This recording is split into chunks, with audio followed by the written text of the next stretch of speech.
The problems facing New Zealand's primary sector have been mounting at a rapid pace. So I think it's time for open hearts and open minds. Welcome to Sarah's country. Some say it's the land of milk and honey, or the land of the long white cloud, New Zealand. It is a very special place for us all to call home, beyond profit or the peacefulness of our part of the planet. But it's he tangata, he tangata, he tangata. The people, the people, the people. Yeah, sure, people are responsible for so much economic uncertainty at the moment, or the devastation on the environment. But people are also a great depth of so much good in the world, if they can harness the best way to move forward. And this is for our future generations, for the benefits of improving the standards of living for all people and all of the environment. Tonight I want to talk about this moving forward notion, following Labour Party's annual conference, which normally pre-election would have had some major policy announcements, but it amounted to another PR slogan, let's keep moving. But where to? A little less hooey and a bit more doughy. It's a famous New Zealand saying. That's all New Zealand wants. For our Northern Hemisphere viewers, hooey is Māori for talk. The coalition government would argue that there have been considerable amounts of dosh allocated towards major visions for our sector. Yes, but $1.4 million has been revealed in this week's Farmers Weekly under an Official Information Act inquiry into the cost to the taxpayer so far in the working groups behind the Primary Sector Council vision and the Missing in the Post-War Working Group report. As I got called in the comments below last week, I was being a bit snarky for my criticism. But I can reveal tomorrow night on Sarah's Country, we're going to have Damien O'Connor on the program. And this is following tomorrow's announcement of the action plan, the DUI from the spending. It will be well worth tuning in for. And I'd love you to drop your questions for him in the comments below. Or, of course, at any time, email me, sarah@periummedia.com. I'd love to know your thoughts tonight on what is the one project or initiative you think any newly elected September 2020 government, regardless of its makeup, should get moving on. What things are not getting addressed that, regardless of the colour and the makeup of this elected government post-September, should prioritise. For me, I have only heard two ways to keep bread on the table in New Zealand households. And hey, look, yes, COVID, understand. But artificial income from subsidies and welfare, or jobs from infrastructure that improve our standard of living in the short term, but doesn't drive revenue in the long term. Or these environmental jobs are fantastic, but they were already on the Labour Green agenda. What about jobs in innovation that creates new export markets? Or the forgotten industry, our secondary industry, our local manufacturing, so we can capture value here at home.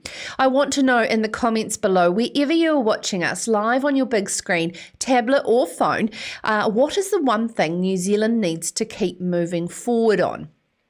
I'm your host, Sarah Perium, with you for the next hour as we delve into the matters that matter most to the wonderful New Zealanders who work passionately to produce the finest food and fibre in the world. And of course, welcome to our curious consumers who join us, who want to know what challenges are facing our producers.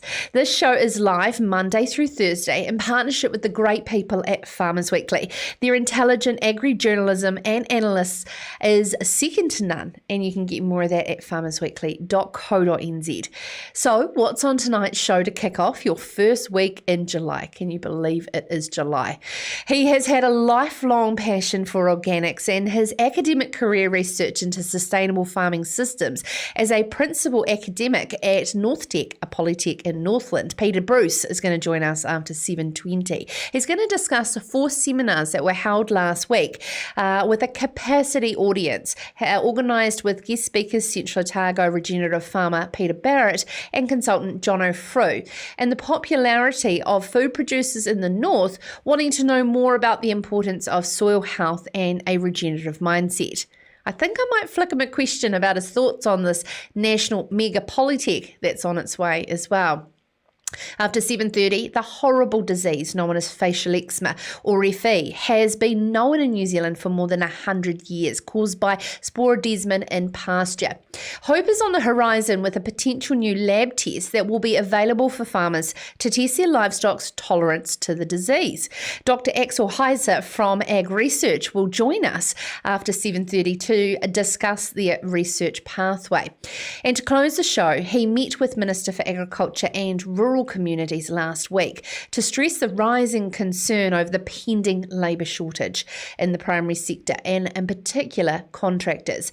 CEO for Rural Contractors Roger Parton will join us to explain how that conversation went and what can be done in the short period of time we have to address the problem with the harvest season just a few months away.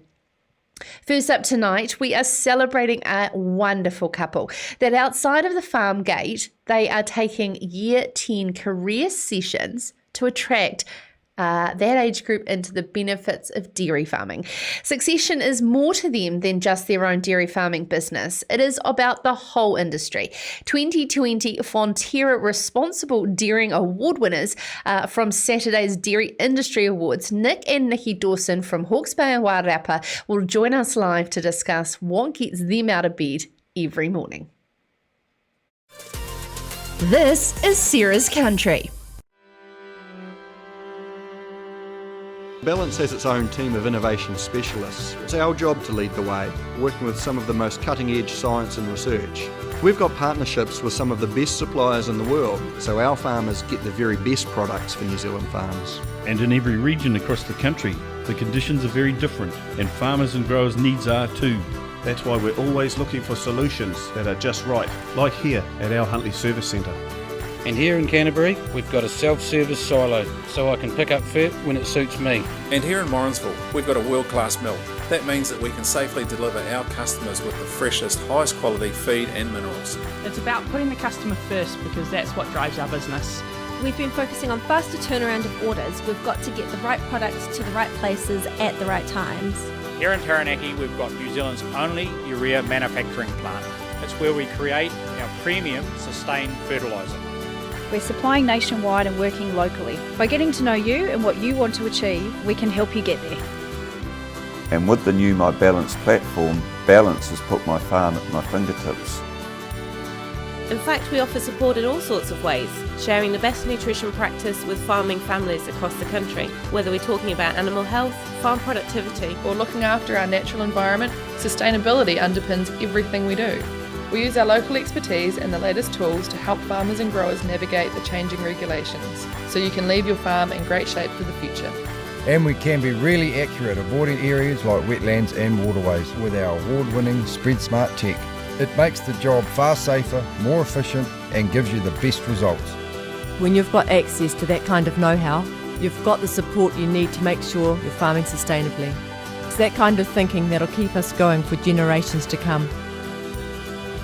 Together creating the best soil and feed on earth.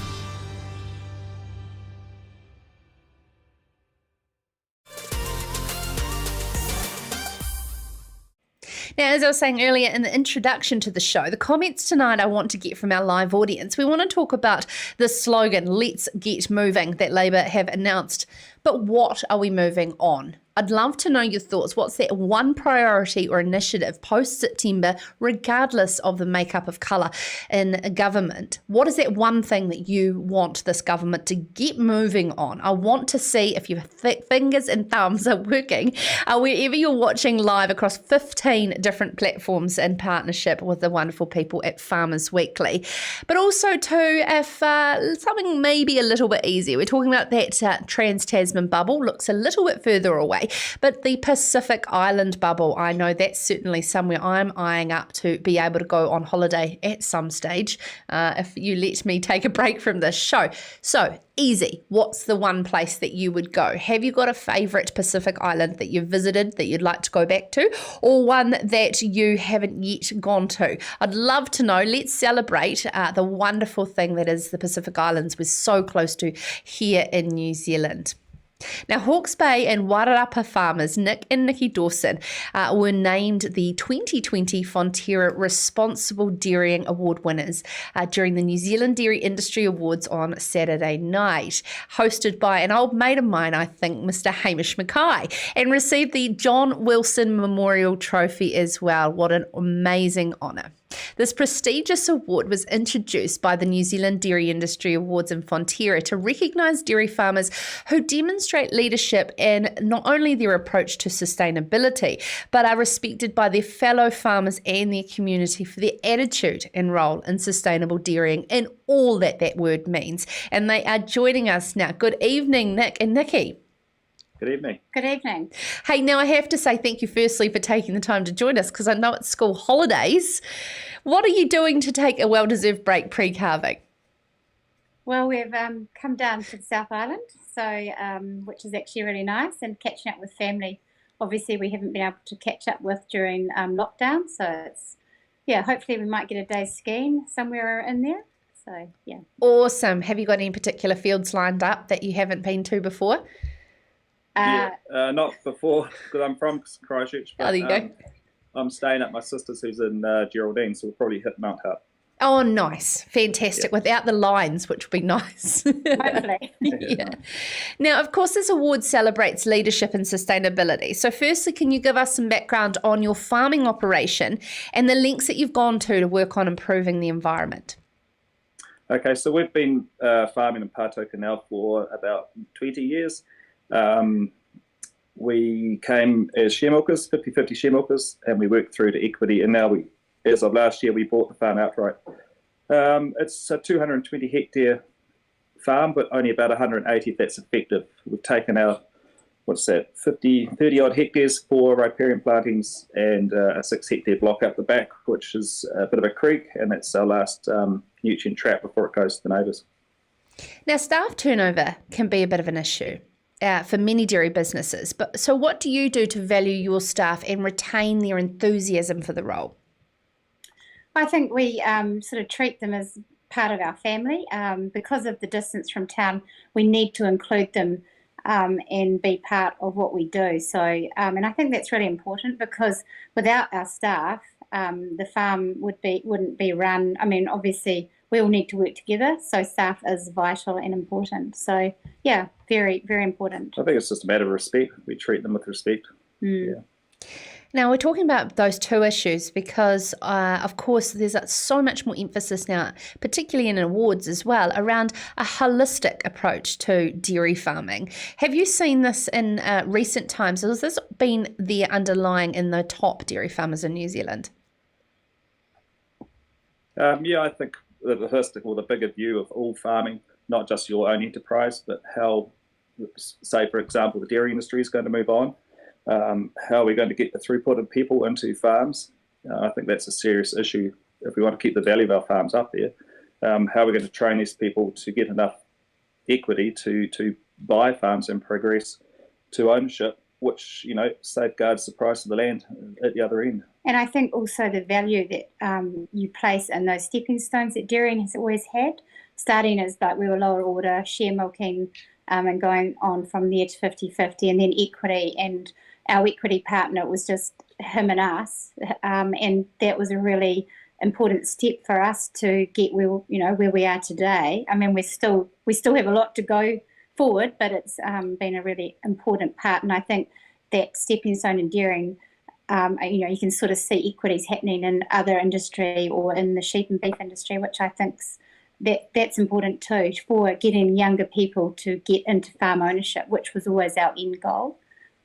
And with regards, we said in the introduction, you go well and beyond. Of course, you're very busy people as it is, to go beyond the farm gate to ensure the succession of the bigger industry, not just your own business. Can you tell us about some of those initiatives? Yeah, I think it's our responsibility to encourage everyone into our industry, our great industry. And you have to work outside your bubble. So we've joined committees like TB chair of Osprey at the moment, which is a bit of a task in Hawke's Bay at the moment, and also in the district council job. And Nicky's always taught. We've always invited school groups out and open days and the likes. And sort of followed our kids through their education and being part of the committees and, board of trustees and things like that. So we're almost out the other end with the school, which is sort of a nice thing, especially with boarding school fees. So, yeah. Yeah, absolutely. And what does it mean to you in terms of being responsible dairy farmers? We just have to be role models for other dairy farmers around. Hopefully we can have almost peer pressure on neighbours to perform better, to do what's right for the animals and for the land. We've been looked at from every angle these days, and I think we have to be on the guard and actually front-foot it. Yeah, absolutely. And in terms of how far you've come and from when you first started out, what are some of those key issues you think we haven't come a long way on, that we need an extra nudge on, but also some of those things that we have come a long way on that we should celebrate? We've come a hell of a long way with this riparian planting. I don't think you see a cow behind in a creek anymore. I think we've still got a bit of work to do with our crops on the side of the road, which isn't a good look for people. Probably Bobby might be something we're going to be investigated on in the future. I know it's not feasible for everyone to carry their bobbies through, but maybe it's something we need to look at, a support block to add to the beef industry, or put beef semen over our cattle to further the beef industry. Yeah. And Nicky, you were just talking there earlier about following your children through. When you're talking to those year 10s and encouraging them specifically into a career in the dairy industry, I always love to find out, especially in children, that light bulb moment where you can see it go off in their eyes. What do you think is those things that they get so excited about and finally get it? Well, I think one of the things that came out of the year 10 open day on our farm was actually how varied the careers are in farming, right down from vets to tanker drivers to farming, and also we've had in our dairy stuff, we've had a lot of girls, which has been fed, to see that girls are actually able to do just as much as what our boys have over the years. So and we've never treated them any differently. So I think that's really important. But I teach in a urban school in Hastings, and just I talk about being on a farm, and just they have lots of questions. So there's kids there that one day may want to go into a rural career. So just giving them an opportunity to see what is out there, I guess, and opening it up. Kids nowadays haven't got any connection to farms, so it's important that we make that connection for them, and they really enjoy it. Their eyes light up, and the comments you get, they can't believe that where milk comes from, basically. And even just planting a tree has been one activity children have enjoyed doing. And when you go back and see that tree in a few years' time, just seeing it's growing, and that's quite cool to see that. So it's just lots of opportunities, I think, that a farm has. Now, in terms of congratulations, it's exploding in front of me. If I need to say, Judy Erb has said congratulations, Jed and Nicky. Mark Warren, well done, Dawson's top operators, great blokes and blokesses. And Kate Taylor, awesome couple and awesome farm. I'm sure that you've had it flooding in from all of your friends and family, and I just want to say a massive congratulations on your award as the 2020 Fonterra Responsible Dairying Award. Now, to close, I do want to keep on the theme that we are talking about tonight, and it's not trying to be politically charged at all, but we're talking about moving New Zealand forward. I'd like just to get a closing statement on what you'd like to see government support to help the dairy industry move forward into the future. I don't know if we need to rely on government like we used to. I mean, subsidies are the worst things we ever had, and we're standing on our own 2 feet. But I'd like to see maybe even less competition within New Zealand. Why do we need this competition within New Zealand? We're all manufacturing one product. Maybe make the produce cheaper for New Zealanders, get New Zealand behind us, and export, because we are an exporting nation. And I think the COVID highlighted how important farming in general was for New Zealand. So I think to have some government support to recognise and to honour what we've done over that time to help our industry has been, I think that even that recognition is great. Oh, I can completely see why you took out this award. Absolutely fabulous. Nick and Nicky Dawson there, your 2020 Fonterra Responsible Dairying Award winners from a Saturday night's Dairy Industry Awards. Oh, fantastic couple. Now, next up, we are heading to Northland to find out more about the popular regenerative agriculture seminars that attracted great interest across 4 events with Principal Academic from NorthTec, Peter Bruce. This is Sarah's Country. We're a large dairy farm and very proud dairy farmer at that. I grew up here as a little boy. It is just an amazing lifestyle. I could never live in a city ever again. Just the big open spaces and just the peacefulness of it all. I think dairy are very majestic, very intelligent animal. Having dairy that are under pressure or anything like that or overstocked, they really don't perform as well. You should really be spreading them out on beautiful pastures, keeping them happy. A happy dairy is a good dairy. And good feed, good grass. We renew our pastures all the time in the paddocks, so we're always getting the best quality grass. Well, I guess in the wild, they don't have the luxury of the grass that we put in front of them here as a farmed animal. I believe we've got some of the best English type dairy in the country, if not the world. And to associate our brand with Silver Fern Farms brand works for us. Without the likes of Silver Fern Farms, then there's no point doing this. So they're very, very important for us. I'm Mark Tapley, very proud suppliers venison to Silver Fern Farms.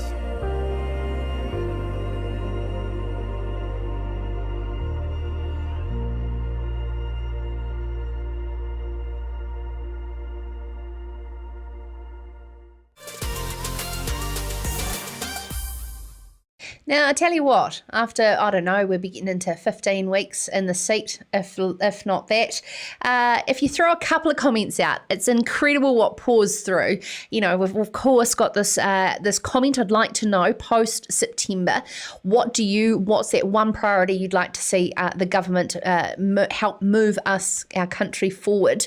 But of course, we talk about the wonderful place that we could all be right now on a beach in the Pacific Islands as we talk about why on earth we haven't opened our borders, that very important tourism dollar into the Pacific Islands that they need so much at this time. But I was hearing just earlier on the radio about how many people need to come over here for operations and, all sorts of things. So let's get it open, but more so that we can sit there on that wonderful beaches and the wonderful hospitality as well of the Cook Islands and places like that. I'd love to know, where would you rather be if it wasn't in New Zealand? Of course, we live in paradise. I'm really enjoying this comment here. Anthony said, Joel, that we're welcome to go on holiday, but we have to take everybody live poolside. I've started my 8-week challenge, but I don't think we're quite ready for that, Anthony, but, we'll get there. But it's wonderful to see a lot of amazing comments pouring in live across all the different platforms, YouTube, Facebook, wherever you are. And of course, if you're listening to this on demand on podcast, thank you so much for taking the time to join Sarah's Country. Now, next up on Sarah's Country, we are talking about the regenerative seminars that have been taking place last week in Northland. My apologies. Now, we're joined now by Peter Bruce from NorthTec, who has been heavily interested in organics and, of course, a sustainable farming system moving into the future. And he joins us now. Good evening, Peter. Good evening, Sarah. Now, I was just actually looking there before, and I can see you're a bit of a muso. I try. I've been playing for many, many years. I guess I don't practice hard enough, though. But it's always good to pick them up. Yeah. It has been amazing, actually, zooming into people's homes, especially around lockdown. You feel an utter privilege to get to know the people differently. So it's fantastic. And I'm looking forward to getting to know a little bit more, firstly, about your background, Peter, and what led you to hosting Peter Barrett, Central Otago Regenerative farmer, and consultant John O'Frew last week. Well, I work at NorthTec. I teach business there, and because I'm teaching on the degree, part of the duties there is about doing research. I really enjoy that research. Now, I've had a long-standing interest in organics. I remember back many years ago visiting John Pearce's farm in South Kaipara, and he was showing me how he was building topsoil way back then. This is probably back in the 80s, I'd say. So then I've had an interest in what I called sustainable food systems, and I now call those regenerative food systems. And also, because I'm a father and a grandfather, I'm also very interested in climate change. And what I've learned is that the way we use land is probably the most potent tool we've got to mitigate climate change. And pasture has got a big place to play in that. Okay, Peter, I want to be the devil's advocate here and ask you what your thoughts are on the comment that New Zealand is already regenerative. I don't agree with that. I think if you look at our increase in the use of urea over the last 10, 20 years, it's still going up significantly. And I know the regenerative farmers that I've been talking to, they reduce their input significantly, and we don't need to be using that stuff. Okay, so you hosted these two gentlemen last week across 4 events that were at capacity. What was the makeup of the people in the room? Were they all sort of, let's be sort of frank, Northland hippie lifestylers, or was it a real mix? Yeah, it depends where you go, because like the first one was at Waimamaku, which is north of the Waipua Forest, south of the Hokianga Harbour. So that's a very small community. There's Maori farmers there. There's lifestylers. But they had quite a really good turnout there. The next one, the following day, was Kerikeri, and there was quite a few people from horticulture there, as you'd understand. And some farmers. And then down to Dargaville, down to Whangarei, there was a mix, really. Farmers, horticulturalists, and then, the lifestylers. Yeah, so quite a mix. And so what were some of those key messages that you particularly took away from Peter and Jono's speech? Well, I think anyone that's seen his farm on Country Calendar has to be impressed by the growth he got and the diversity. I think diversity is the key you come away with, and the way that diversity can put a real positive, get a really positive cycle going on the farm. In all your years of following the organic movement and, of course, your interest in regenerative farming systems, Peter, what have you seen in terms of a shift of support in recent years? Well, I would say that 2020 has been a bit of a watershed year, actually. And I think the discourse is changing, which is really good. I mean, last year, what I was picking up is that the message was cows are bad and we all need to be vegans. That's what was sort of coming through, and so that rural urban divide was becoming I guess more evident.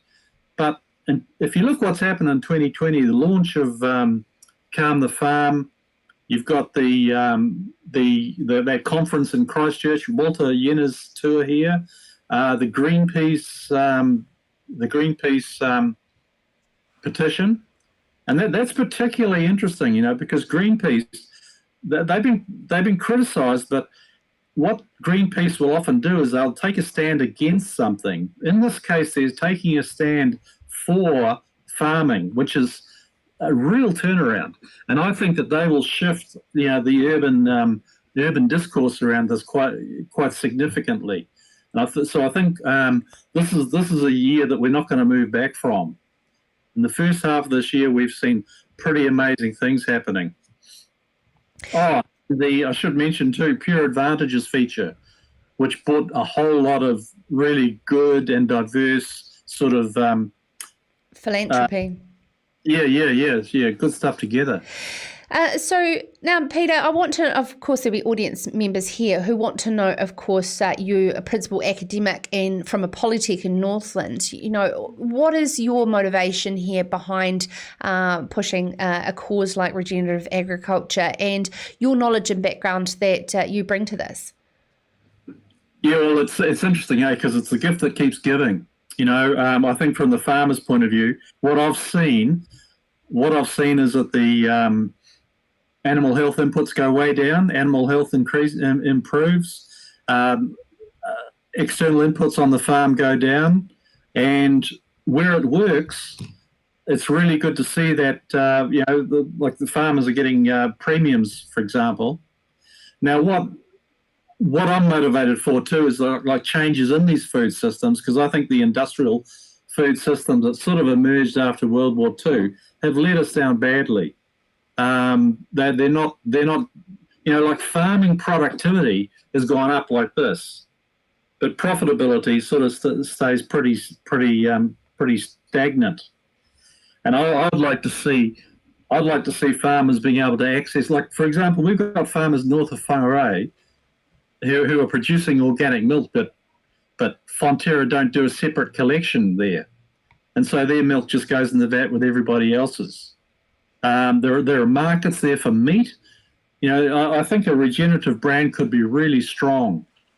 So, there's those reasons. But the other reason that I care about a lot is farming's potential to fix climate change. Because if you look at a business like a manufacturing business, say like EcoStore, for example, they'll work very, very hard to get down to what's sustainable. But farmers can go way beyond that and actually generate a whole lot of good beyond sustainability. So, the farming community can be the hero here. And of course, COVID has meant that we can't rely that much on tourism for a while. And of course, doing us... Yeah, look, the other thing I'd like to add is I'd really like to see the return of the, not the return, but the preservation and the expansion of the family farm. Because, I come from a small rural community. I'm originally from Tikopuru on the west coast. And when you went out onto rural roads, there'd be farms that are owned by farming families all the way along that road, and now they've been aggregated into bigger and bigger land holdings. So it's not good for our rural communities to see that development. And you'll certainly be noticing that in the Northland region in particular. But Peter, I just want to close. Of course, it's a burning question that you're from NorthTec, one of the regional polytechs around New Zealand, and this big mega polytech that this coalition government have introduced. Do you fear for your job and your students and what the outcome of centralisation looks like for you? Yeah, well, it's a bit hard to know, somebody once said, if you get a small dummy and small dummy equals big dummy, So one of the things that I get frustrated about as a sort of veteran educator is that we have just so much educational bureaucracy. And, and it could get a whole lot worse with a bigger organisation.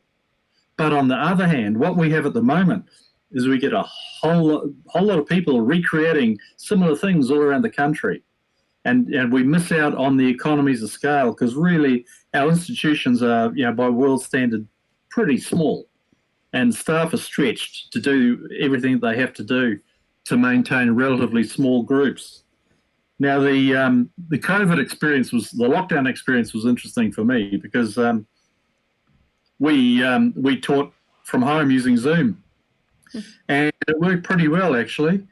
The students enjoyed it. Not all students did, but the majority adapted really well. And I think it's pushed us along a lot further into creating ways of delivery that will help us to have a much better reach around the country. And now to close, I just want to read out one comment here. Quinton Eagleton has just said, this has absolutely warmed my heart. I just want to share this with you, Peter. During COVID lockdown, I saw a farmer in a different light. Grateful. So there we go. We're making a difference. And to close, for fun, why on earth would you want to travel anywhere else when you have a winterless north? But if you were to go to one Pacific island, which one would you choose? I guess I'll probably go to the Cooks. Yeah. Any particular place? Well, maybe Manaia actually. Yeah. Fantastic. Great way to end. Thank you so much for taking the time to join us. And of course, with all your hard work last week, Peter Bruce there from NorthTec, and of course, that's ahead of the 4 regenerative seminars with Central Otago regenerative farmer Peter Barrett and Jono Frew last week. Now, next up, we're going to talk about the exciting development in science funding, helping many farmers navigate a debilitating disease of facial eczema. That's all with AgResearch's Dr. Axel Heiser next. This is Sarah's Country.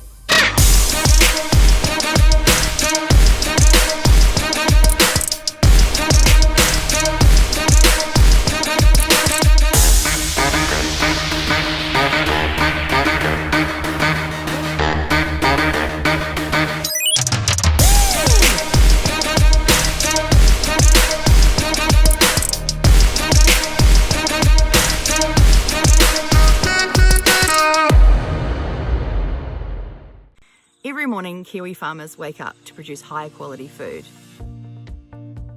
Yet, every night, some Kiwi families are going to sleep hungry. Meet the Need is a charity founded by farmers, and it's here to change all that. We're about New Zealand farmers feeding New Zealand families by donating a small part of what we grow when we can. You can help us make sure no one in New Zealand goes to sleep hungry again. Visit meettheneed.org and follow us on social.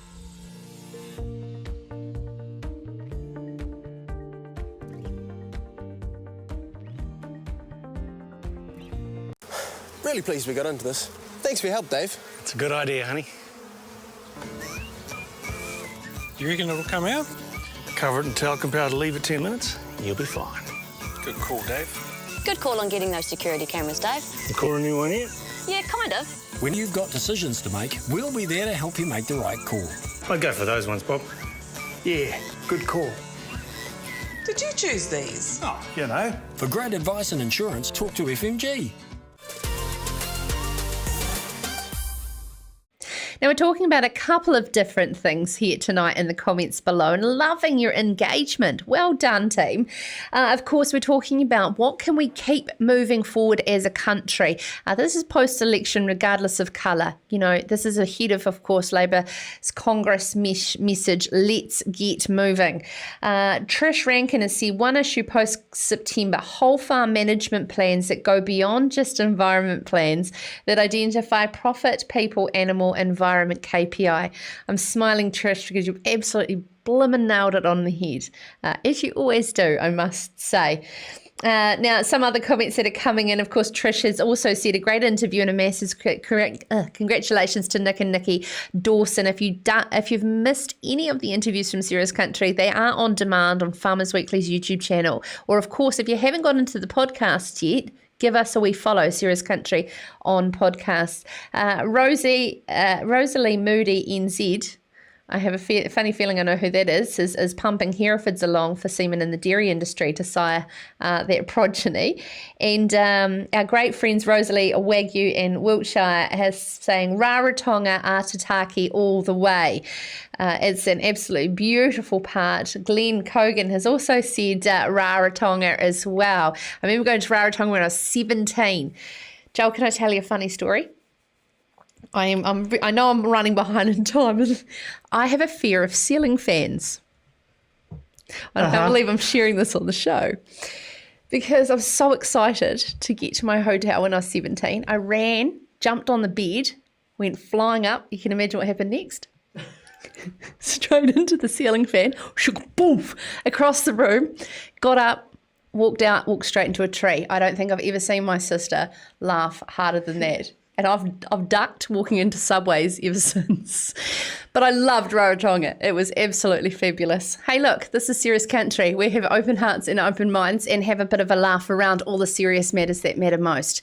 Now, of course, one of those matters is an awesome development in the funding of a simple laboratory test that could one day be available for farmers to test their livestock's tolerance to facial eczema. AgResearch's scientists have begun researching the feasibility of such a test in a pilot study being launched this month, funded by Beef and Lamb.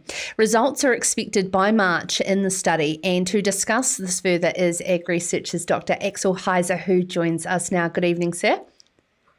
Hi, Sarah. Now, Axel, what is the first phase in this scientific development? See, our idea is that we take cells from an animal that are easily accessible, like a saliva sample or a piece of skin or a blood sample, and we treat these cells with sporidesmin and see if it's toxic on these cells and what they do about it. But that's just our hypothesis for now. So that's our first phase. We get these cells and we treat them with sporidesmin, and then we throw everything we have in regard to cellular analysis at them, and we look at all the proteins and the RNA and the metabolites these cells make, and we try to find a pattern that's typical for a cell being poisoned with sporidesmin, and that's our first phase. If that works, if we can find that, then we take it further. For those who are watching, Axel, who don't know much about this, the facial eczema disease is subclinical, so it doesn't show up.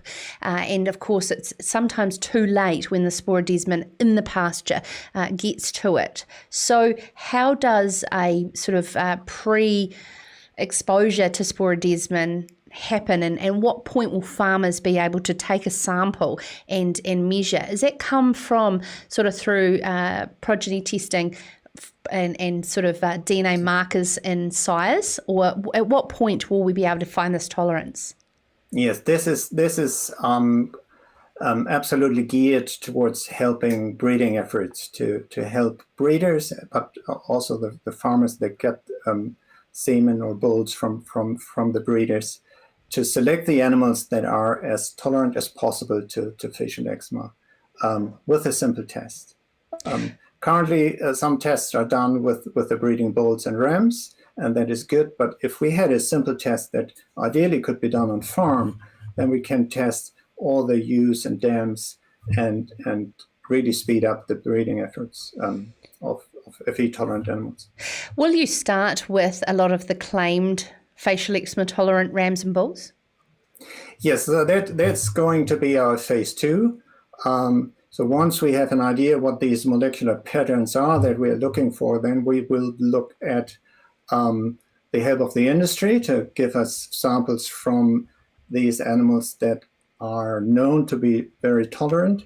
And we also know that some breeds and animals in some areas are particularly susceptible, and we will compare the two and try to find how these patterns change between the tolerant and not so tolerant animals. As we see, it is funded by Beef and Lamb and costs the industry considerably in lost production. What's the upside if we can get this right? We will be much faster to get to herds that are more tolerant to facial eczema. We might get ahead of the developments in the South Island, where facial eczema is spreading thanks to global warming. But beyond that, Beef and Lamb is also funding for us to develop a bigger program around facial eczema, aimed to understand the ecology of the fungus that makes the sporidesmin, and better understanding the toxicology in the animal. So we will try to bring all of New Zealand's science together with all of New Zealand's stakeholders and try to develop a big program that hopefully can solve this problem once and for all. Just interesting here, the facial eczema working group that you're referring to, that further study, trying to find out why it's a problem in New Zealand and not anywhere else. How many elements of that working group involve more than just livestock genetics in terms of our pasture genetics and our farm management systems? We had a really good meeting of the group in May, and we identified that we need to go way beyond the genetics and the breeding. we need to understand why it's a problem in New Zealand and nowhere else, although the fungus is growing in Europe and North America as well. But only here is it causing problems. Why is it growing on some meadows and not on others? Why is it producing sporidesmin in some spores but not in others? So there's a lot of black boxes. And there was a bit of a frustration in the science and the farming community in the past 20 years, the lack of money and lack of progress. But science has come a long way, and we have a lot of things that we can do now, and we have learned a lot. So I'm optimistic that if we give it another go, we can succeed. Axel, I'd just like to leave it with you in terms of a question around, what does the ideal, 2030 look like in your mind at AgResearch in terms of world-leading agricultural science? Big question. That's a big But question. we're talking about moving forward here together tonight on the show. Yes. I'm very optimistic that science has a lot to contribute to farming. You talked about regenerative agriculture just before, and there's a lot for us to understand what it actually is and how we do it right. There is a lot to learn around our core sciences, animal health, animal sciences, pasture, and soil.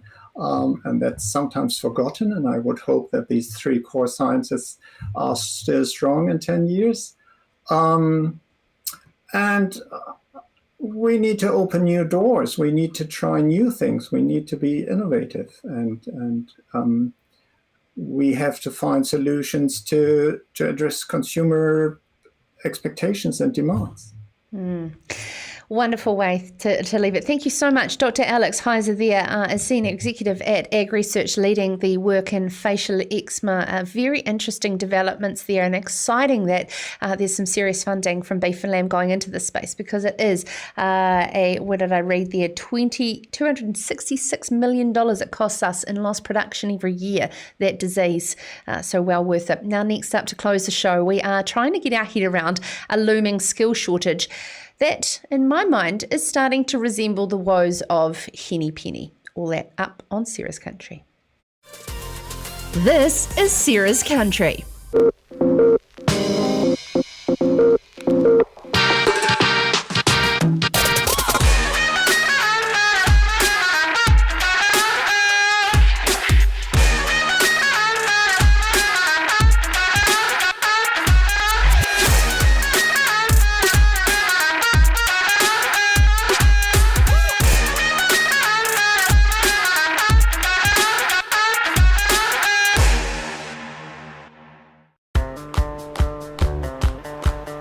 The recipe for perfect beef and lamb.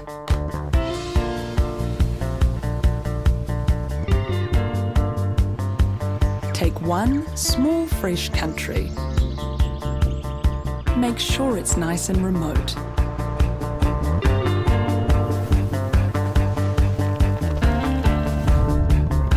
Now, keep it at the ideal temperature all year round. Next, mix in the farmers. They go perfectly with the nature of this unique place.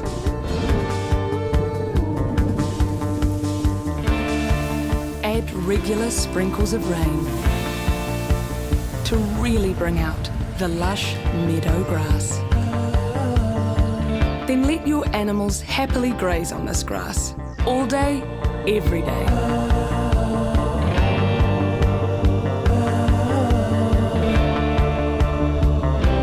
And there you have it, New Zealand, the perfect recipe for beef and lamb.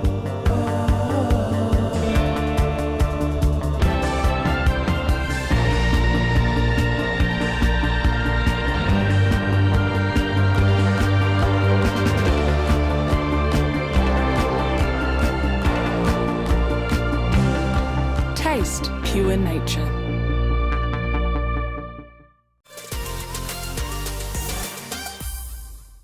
As I said there prior to the break, The world is starting to feel a little bit like Henny Penny. You know that children's book about the sky is falling and no one will help Henny Penny, but they all want fed.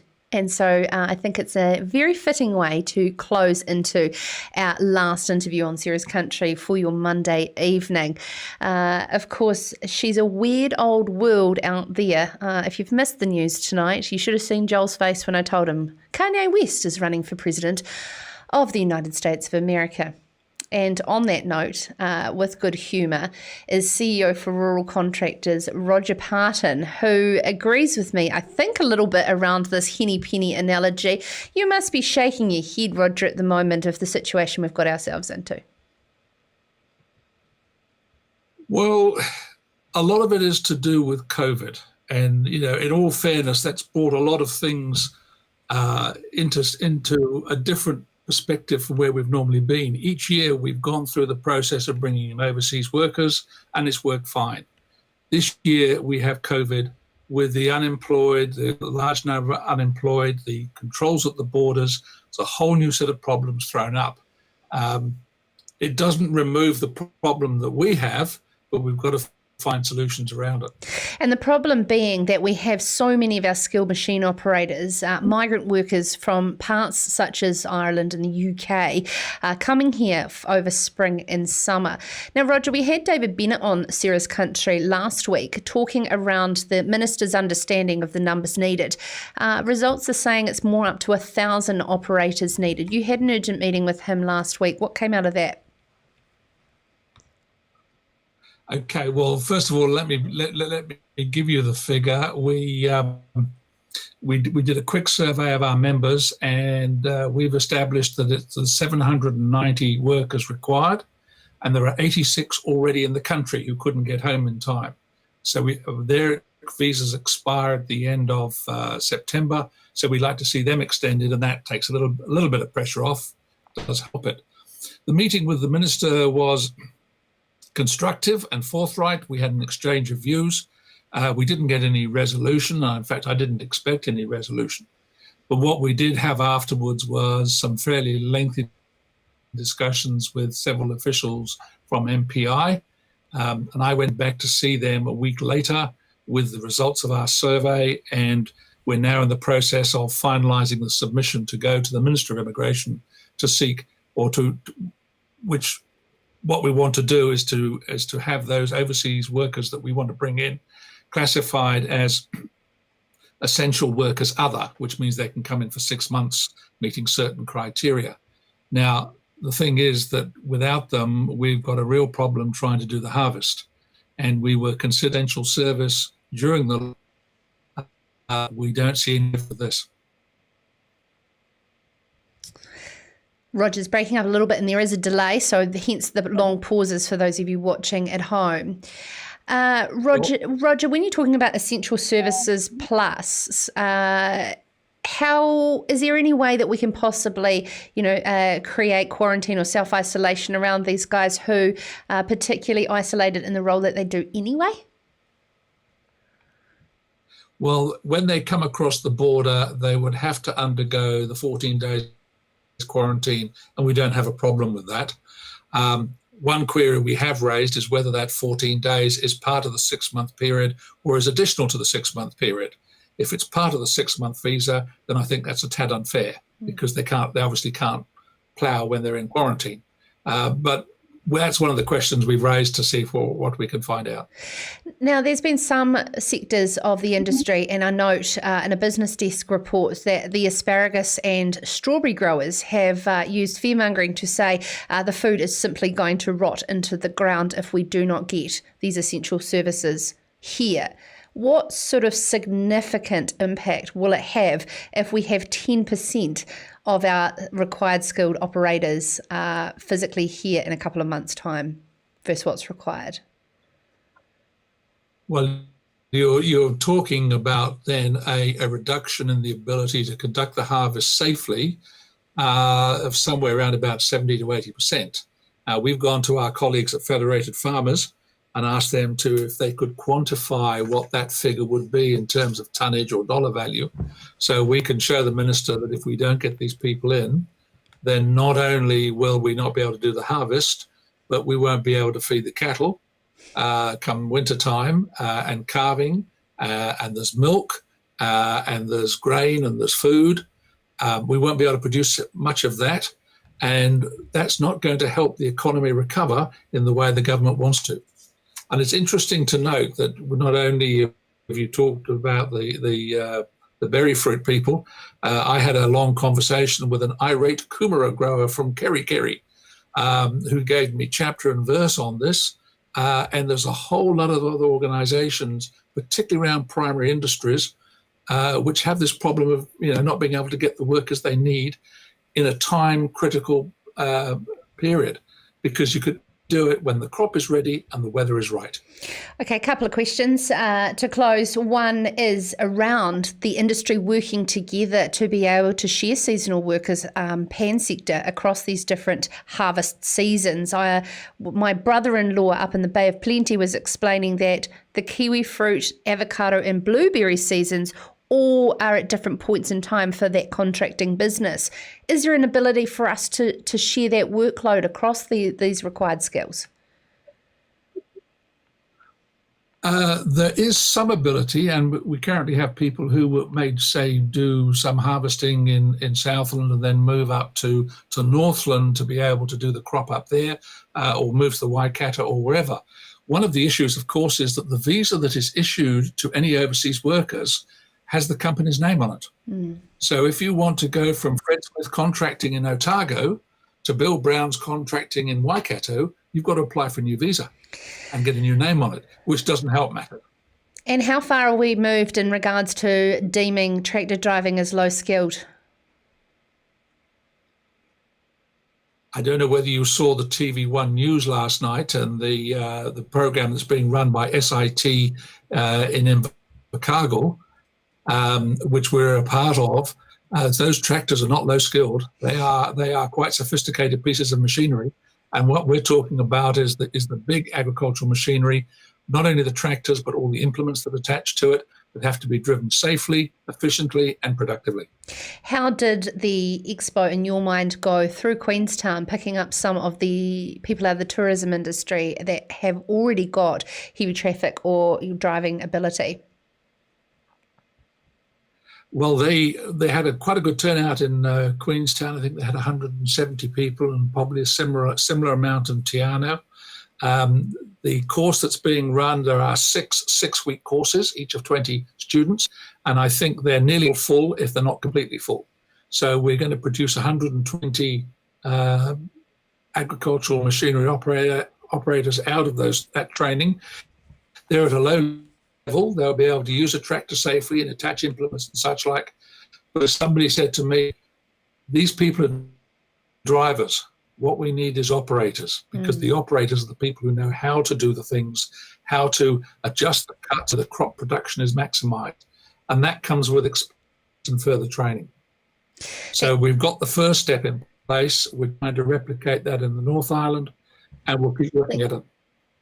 Thank you so much. We're just having a few technical issues there, but of course, I think we've got a lot of clear messages coming across from very concerned CEO for Rural Contractors, Roger Pardon, who has been working very hard in the background for his members, as well as the wider sector, of that flow-on effect that he pointed out there, that if we do not get these essential migrant workers back into the country pre the busy season going into the spring, it's looking very, very dire. And of course, hopefully things are moving fast in the background with some government support to provide some more capability into this. And hey, maybe this disruption with COVID has taught us about how vulnerable our employment structures are in the primary sector, and what we can actually look to do about it. As Roger pointed out, the very valid point around the structure of visas and moving from employer to employer. So maybe some opportunity coming out of that. That would be fantastic.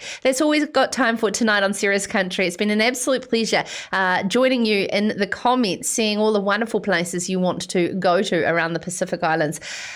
Here's hoping that we get some border open into the places that are COVID-free, very much in our neighbourhood. Of course, not Australia, sadly, just yet, or anytime soon. It's been an absolute pleasure. I'm your host, Sarah Perry, and we'll be doing this again tomorrow night from 7 o'clock, broadcast live across multiple platforms online on Facebook and YouTube. But if you've missed anything from tonight, or you'd like to deep dive into a lot of the podcast episodes, make sure you check out Sarah's Country and give us a subscribe on podcast. And of course, any email correspondence, please send to sarah@periummedia.com. All done in alliance with the wonderful people at Farmers Weekly. I couldn't do it without them. It's been an absolute pleasure. So tonight, I'd love you to go well, close your eyes, and dream about that lovely tropical beach that you could be on when it's 40 below and you're not off to a rodeo. See you tomorrow. This is Sarah's Country.